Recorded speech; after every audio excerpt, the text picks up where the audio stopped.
నమస్తే.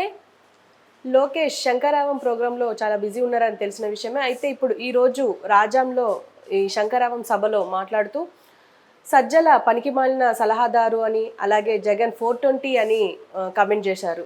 ఈ కమెంట్స్ గురించి మనతో మాట్లాడడానికి సీనియర్ జర్నలిస్ట్ జగదేవ్ గారు ఉన్నారు. ఆయన అడిగి తెలుసుకుందాం. నమస్తే సార్. నమస్తే సార్. ఇప్పుడు ప్రస్తుతం బాగా ఉరుకులు పరుకుల్లో ఉన్నాడు లోకేష్. అంటే చాలా బిజీ అయిపోయారు. అంటే ఇంతకు ముందు కంటే ఇప్పుడు చాలా యాక్టివ్గా ఉంటున్నారు. సో ఇప్పుడు శంకరావం ప్రోగ్రాంలో భాగంగా ఇప్పుడు రాజ్యంలో మాట్లాడారు. సజ్జల ఒక పనికిమాలిన సలహాదారుడు అని, అలాగే జగన్ 420 అని. అంటే ఈ కమెంట్స్ మనం ఎలా చూడొచ్చు అంటారు? సర్వసాధారణం అయిపోయిందిగా ఇప్పుడు. ఒకప్పుడు అంటే ముఖ్యమంత్రిని సింగులర్గా వాడితేనే ఆశ్చర్యంగా, ఒక ప్రజాప్రతినిధుల్ని వాడు వీడని మాట్లాడుకుంటేనే ఆశ్చర్యంగా చూసే రోజులు పోయాయి. ఇప్పుడు అంతా సర్వసాధారణం అయిపోయింది. ఒక సినిమాలో ఇట్లాగే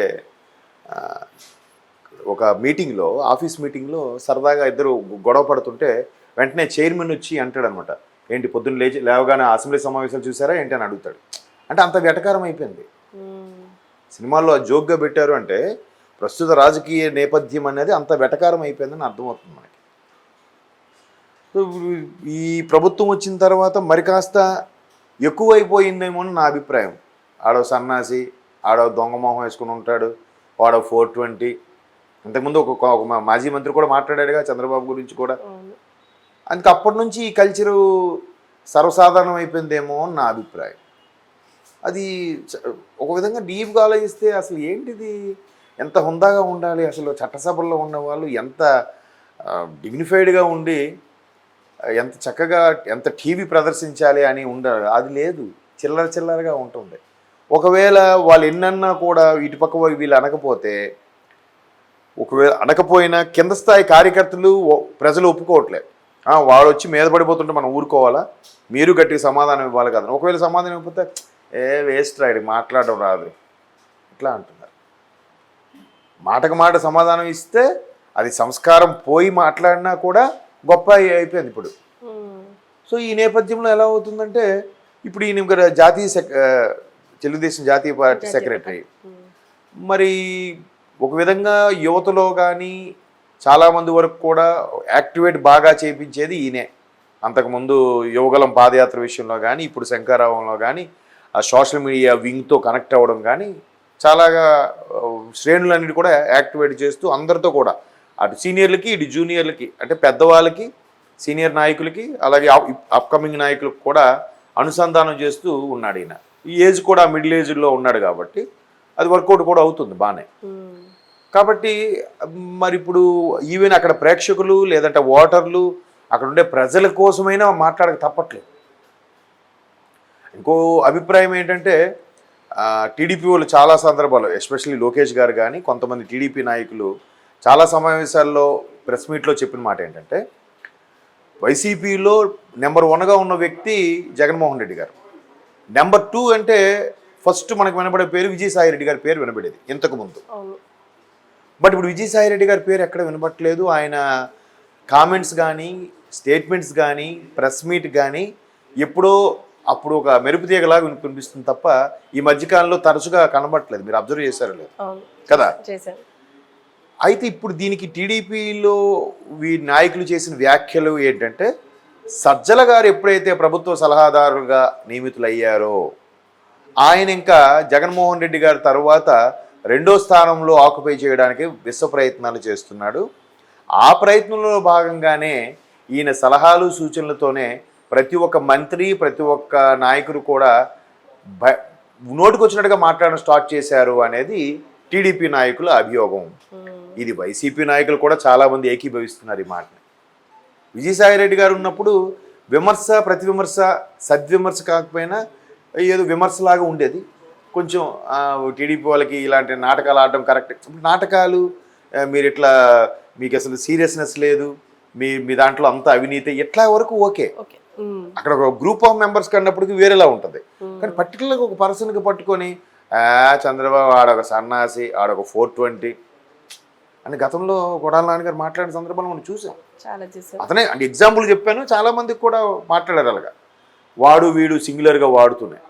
సో ఇప్పుడు ఈయన కూడా వాడాడు. మరి ఇక్కడ కొంతమంది ఏమంటారంటే వాళ్ళేదో మాట్లాడారు కదా కూడా మనం మాట్లాడితే వాళ్ళకి మనకి తేడా ఏంటని చెప్పి నా మిత్రుడు ఒకడు ఉన్నాడు.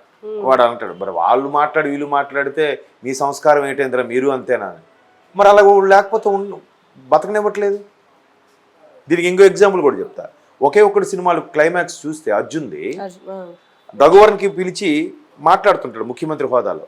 మాట్లాడి మీరు ఇవన్నీ రాజకీయాలు ప్లే చేయకండి, నేను నిజంగా సేవ చేయడానికి వచ్చాను, మీ వల్ల నా తల్లిదండ్రులు కూడా కోల్పోయాను అన్ని చెప్పినా కూడా ఆడు వినరు. నువ్వు ఈ సీటు కోసం ఏదో చేస్తున్నా నాకు తెలియదు, రాజకీయాలను ఎప్పుడో వచ్చాను పండిపోయాను. మీరు వినపోయేసరికి ఏం చేస్తాడు, గన్ తీసి ఈయనే కాల్చుకొని గన్ ఆయన మీదకి విసిరిస్తాడు. వెంటనే సౌండ్ విని వస్తారు మొత్తం సెక్యూరిటీ గార్డ్స్. అని ఈడి చేతిలో గన్ ఉంది కదా అని చెప్పి ఈయన షూట్ చేసేస్తారు. అప్పుడు లాస్ట్లో ఆ చీఫ్ సెక్రటరీ ఉంటాడు, ఆయన అంటాడు ఏంటి ఇలా చేయాల్సి వచ్చింది, నన్ను కూడా రాజకీయ నాయకుడు చేశారు కదా అయ్యా అంటాడు. అంటే వెంటనే ఆ చీఫ్ సెక్రటరీ అయ్యా మీరేం చేయలేదు, నేనేం వినలేదు అంటాడు. అంటే అక్కడ అలా ప్రవర్తించకపోతే చెడుని ఎదుర్కోలేం కదా, తప్పదు. ఎప్పటికప్పటి పరిస్థితి ఏదో పద్యం ఉన్నట్టుగా ఏ సందర్భానికి అనుసారంగా ప్రవర్తించాలి. అందుకు లోకేష్ గారు ఆ మాట అనుండొచ్చు. అండ్ మోర్ ఓవర్ చెప్పాను కదా, సజ్జల గారు సలహాదారులుగా వచ్చిన తర్వాతనే ఇట్లా ప్రభుత్వం తరపు నుంచి అటాక్ ఎక్కువైంది ప్రతిపక్షాల మీద, ఎస్పెషల్లీ టీడీపీ మీద అని కూడా ఒక అభియోగం ఉంది. మేబీ అది వాస్తవమేమో. విజయసాయిరెడ్డి గారు ఉన్నప్పుడు విమర్శలు ఉండేవి, రెండో స్థానంలో విజయసాయిరెడ్డి గారు ఉన్నప్పుడు, కానీ ఈ స్థాయిలో ఉండేది కాదు అనేది కొంతమంది అభిప్రాయం. నేను కూడా దానికి ఏకీభవిస్తాను. విజయసాయిరెడ్డి గారిది హుందాగానే ఉండేది. ఇప్పుడు ఈయన వచ్చాక అలాగని సజ్జల గారు ఎప్పుడు అంత దారుణంగా మాట్లాడడం నేను చూడలే. బట్ ఆయన ఇలా మాట్లాడిస్తున్నారు అనేది ఒక వార్త. ఆయన సలహాదారుగా వచ్చాకే ఎవరెవరికి ఎక్కడ సమావేశం పెట్టాలి. ప్రభుత్వ సలహాదారు అంటే ఆల్మోస్ట్ ఆల్ పార్టీకి కూడా. ఇప్పుడు ఈరోజు ఫలానా జిల్లాలో ఫలానా మండలంలో ఒక ఎలిగేషన్ వచ్చింది, అక్కడ ఫ్యాక్టరీలో ఒక ఆడ మహిళ తగలబడిపోయింది. దానికి ఏం చేయాలి, ప్రభుత్వం తరఫున ఒక ఎక్స్గ్రేషియా ప్రకటించాలి, నేరస్తులు ఎవరో చర్యలు తీసుకుంటా అని చెప్పాలి, దానికి ప్రెస్ మీట్ ఎవరు పెట్టాలి. వెంటనే సలహాదారు ఏం చేస్తారంటే ఆ నియోజకవర్గం సంబంధించిన ఎమ్మెల్యే కానీ, లేదా నియోజకవర్గ ఇన్ఛార్జ్ కానీ, లేదా ఆ 2-3 నియోజకవర్గాలకు ఇన్ఛార్జ్గా ఉండే మినిస్టర్ కానీ ఫోన్ చేసి మీరు వెంటనే ప్రెస్ మీట్ పెట్టండి, దాని గురించి ఇలా మాట్లాడండి, సానుభూతి ప్రకటించండి అని చెప్పాలి. ఉంటుంది కదా లింకప్. లేదంటే ఈయనకే ఫోన్ చేస్తారు, సార్ ఎట్లా ఇక్కడ జరిగింది, మరి మన పార్టీ తరఫున మాట్లాడాలంటే సరే మాట్లాడండి. ఆ సలహాదారుకి ఆ ప్రాధాన్యత ఉంటుంది.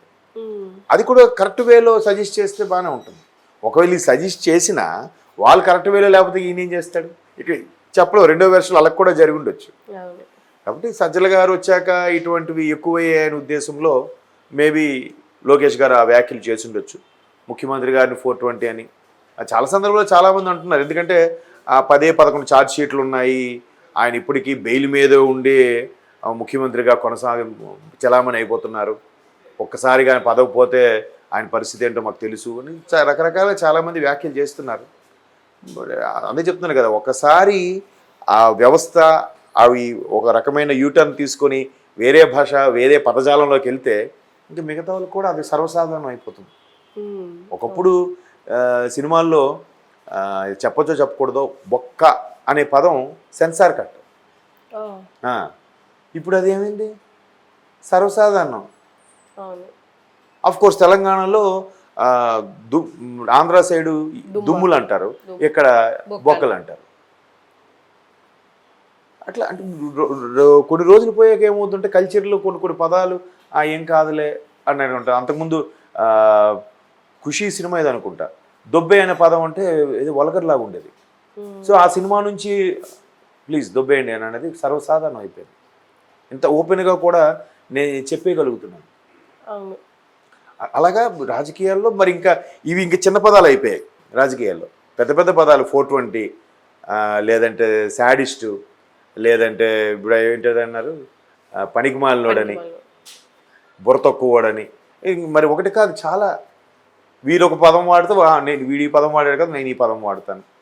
ఇంకా అక్కడతో ఆగట్లేదు, ఫ్యామిలీ వైపు కూడా వెళ్ళిపోతున్నారు కదా, పర్సనల్ లైఫ్లో కూడా కెలికేస్తున్నారు. వీడు అప్పుడెప్పుడు కాలేజ్ చదువుకున్నప్పుడు ఎవరితో ఎఫ్ఐఆర్ పెట్టుకున్నాడు, ఆ అమ్మాయికి అన్యాయం చేశాడు.